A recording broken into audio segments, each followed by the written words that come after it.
সাংগঠনিক কৌশল যেভাবে জুলাই গণ-অভ্যুত্থানকে সফল করেছে। জুলাই অভ্যুত্থানের ১ বছর পূর্তি উপলক্ষে হাল আমলে নতুন করে পুরনো এক তত্ত্ব বাজারে হাজির হয়েছে। এটা হল মেটিকিউলাস ডিজাইন তত্ত্ব।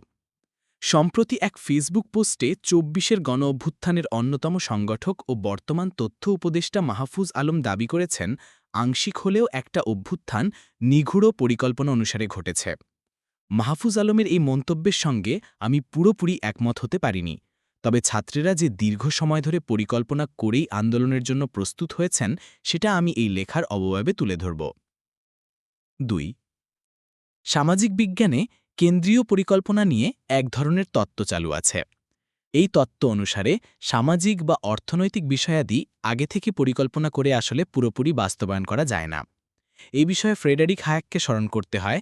তিনি বলেছিলেন, অর্থশাস্ত্রের কৌতূহল জাগানো কাজ হলো মানুষকে দেখানো যে তারা যেটাকে পরিকল্পনা করবেন বলে মনে করেন সেটা তাদের কতটা অজানা। হায়েকের রাত পাহারার সরকারের ধারণার সঙ্গে তীব্র দ্বিমত থাকলেও আমি তার পরিকল্পনার সীমাবদ্ধতা তত্ত্বের সঙ্গে আংশিকভাবে একমত।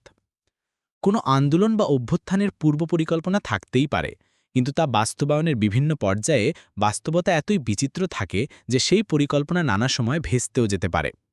একটা আন্দোলনে কোন মুহূর্তে কোন সিদ্ধান্ত নিতে হবে তা আগেভাগে নির্ধারিত বা ঠিক করা থাকে না। আন্দোলনে সরকার ও আন্দোলনকারী পক্ষ একটা গেম থিওরি সদৃশ অবস্থানে উপনীত হয়, যেখানে একজনের সিদ্ধান্তের ওপর অপরের সিদ্ধান্ত অনেকটাই নির্ভর করে।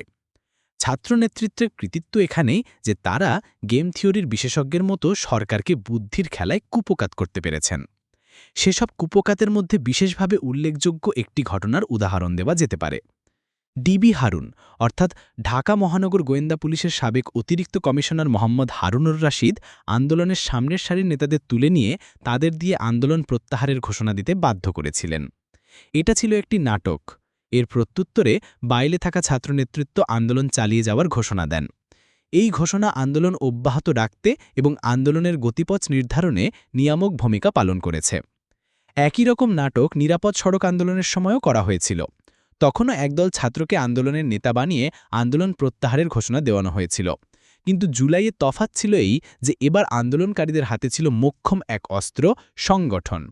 সংগঠন থাকার কারণেই এক সারির নেতাদের দিয়ে জোর করে আন্দোলন বন্ধ করার ঘোষণা দেওয়ালেও পরের সারির নেতারা আন্দোলন চালিয়ে যাওয়ার আহ্বান জানাতে পেরেছিলেন। জুলাই গণ-অভ্যুত্থানের মেটিকিউলাস ডিজাইন যদি কিছু থেকে থাকে তা হল এই সাংগঠনিক কাঠামো।